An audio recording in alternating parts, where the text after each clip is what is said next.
Telugu film ఇండస్ట్రీలో ఇప్పుడు హీరోలు చాలామంది ఉన్నారు, కానీ ఒకప్పుడు నలుగురంటే నలుగురు హీరోలు టాలీవుడ్లో ఉండేవారు.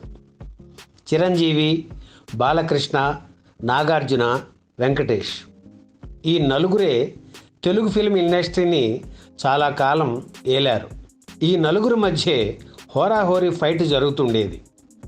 సినిమాల విడుదల సమయంలో తమ ఆధిపత్యాన్ని నిరూపించుకోవడం కోసం బాక్సాఫీస్ దగ్గర పోటీ పడేవారు. ముఖ్యంగా మెగాస్టార్ చిరంజీవి, నందమూరి నటసింహం బాలకృష్ణ మధ్య జరిగే బాక్సాఫీస్ ఫైట్ను అందరూ ఆసక్తికరంగా చూసేవారు. ఎందుకంటే ఇద్దరు మాస్ హీరోలే. ఫ్యాన్స్ను అలరించడంలోనూ ఇద్దరు సరిసమానులే. 1985లో చిరంజీవి, బాలకృష్ణ నటించిన 2 చిత్రాలు 3 నెలల గ్యాప్లో విడుదలయ్యాయి. ఆ చిత్రాలు అడవి దొంగ, పట్టాభిషేకం. ఒకేసారి ఈ 2 చిత్రాలు విడుదల కాకపోయినప్పటికీ వీటి గురించి ప్రత్యేకంగా మాట్లాడుకోవడానికి ముఖ్య కారణం ఈ 2 చిత్రాలకు దర్శకుడు రాఘవేంద్రరావు కావడం. అంతకుముందు మోసగాడు, తిరుగులేని మనిషి చిత్రాలకు రాఘవేంద్రరావు దర్శకత్వంలో నటించిన చిరంజీవి సోలో హీరోగా నటించిన తొలి చిత్రం అడవి దొంగ. అలాగే రాఘవేంద్రరావు దర్శకత్వంలో సోలో హీరోగా బాలకృష్ణ నటించిన సినిమా పట్టాభిషేకం. అడవి దొంగలో రాధ హీరోయిన్, పట్టాభిషేకంలో విజయశాంతి కథానాయిక.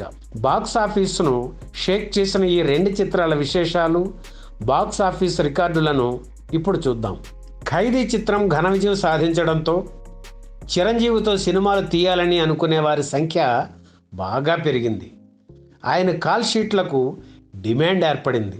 ఆ ప్రయత్నంలో భాగంగా నిర్మాత చెలసాని గోపి ఒకసారి అల్లు రామలింగయ్యను కలిసి అడిగితే, మా అల్లుడికి రాఘవేంద్రరావు దర్శకత్వంలో నటించాలనే కోరిక ఉంది, ఆ కాంబినేషన్ను కలపగలిగితే నీ పని సులువు అవుతుంది అని సలహా ఇచ్చారు అల్లు రామలింగయ్య. రాఘవేంద్రరావుతో ఉన్న సాన్నిహిత్యం కారణంగా ఆయన డేట్స్ సంపాదించి అడవి దొంగ చిత్రం నిర్మించారు గోపి. ఆ సమయంలో ఆంధ్రప్రదేశ్ రాష్ట్ర హోమ్ మినిస్టర్గా ఉన్న చేగొండి హరిరామజోగయ్య ఈ చిత్రానికి సైలెంట్ పార్ట్నర్. రాఘవేంద్రరావు మార్కు పాటలతో, చిరంజీవి నృత్యాలతో ఒక కొత్త మాస్ కాంబినేషన్కు అడవి దొంగ చిత్రం తెరతీసింది. పాటల్లో చిరంజీవి కాస్ట్యూమ్స్ గురించి, మేకప్ గురించి రాఘవేంద్రరావు ప్రత్యేక శ్రద్ధ తీసుకున్నారు. చిరంజీవి పాటలకు, డ్యాన్సులకు అప్పటికే క్రేజ్ ఉన్నప్పటికీ రాఘవేంద్రరావు తీసుకున్న ఈ జాగ్రత్తల వల్ల చిరంజీవి మరింత పాపులర్ అయ్యారు. అలాగే ఈ చిత్రం తర్వాత చిన్నపిల్లలకు బాగా దగ్గరయ్యారు చిరంజీవి. ఈ సినిమాలో ఆయన టార్జాన్గా నటించారు. ఇంటర్వెల్ వరకు ఆయనకు మాటలే ఉండవు. నటరత్న ఎన్టీఆర్కు ఎన్నో హిట్స్ ఇచ్చిన దర్శకుడు రాఘవేంద్రరావు ఆయన నటవారసుడు బాలకృష్ణ సోలో హీరోగా రూపొందించిన తొలి చిత్రం పట్టాభిషేకం. లివర్పూల్లో లెగమెంటల్ ఆపరేషన్ చేయించుకొని వచ్చిన తర్వాత 3 నెలలు రెస్ట్ తీసుకుని బాలకృష్ణ పాల్గొన్న తొలి సినిమా పట్టాభిషేకం. 1985 జూలై 22న హైదరాబాద్ రవీంద్ర భారతిలో పట్టాభిషేకం షూటింగ్ మొదలైంది. బాలకృష్ణ, ఊర్వశి శారదలపై చిత్రీకరించిన ముహూర్తపు సన్నివేశానికి ఆనాటి రాష్ట్ర ముఖ్యమంత్రి ఎన్టీఆర్ కెమెరా స్విచ్ ఆన్ చేయగా ఆయన పెద్ద కుమారుడు జయకృష్ణ తొలి క్లాప్ ఇచ్చారు.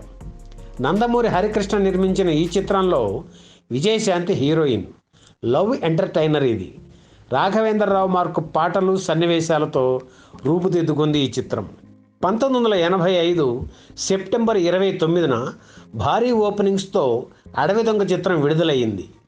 చిరంజీవి సినిమాను ఎంత ఖర్చు పెట్టి తీసినా వసూళ్లకు ఇబ్బంది ఉండదనే విశ్వాసాన్ని ఈ చిత్రం నిర్మాతలకు కలిగించింది. ఇక 1985 డిసెంబర్ 19న విడుదలైన పట్టాభిషేకం చిత్రం భారీ ఓపెనింగ్స్తో తొలివారం 96 లక్షలు వసూలు చేసి రికార్డు నెలకొల్పింది. తొలివారం అడవి దొంగ కంటే పట్టాభిషేకం ఎక్కువ వసూలు చేసినా ఆ తర్వాత సినిమా నిలబడలేదు. అడవి దొంగ చిత్రం హిట్ అయ్యింది. ఈ వీడియో మీకు నచ్చితే లైక్ చేయండి, షేర్ చేయండి, వెంటనే సబ్స్క్రైబ్ కూడా చేయండి.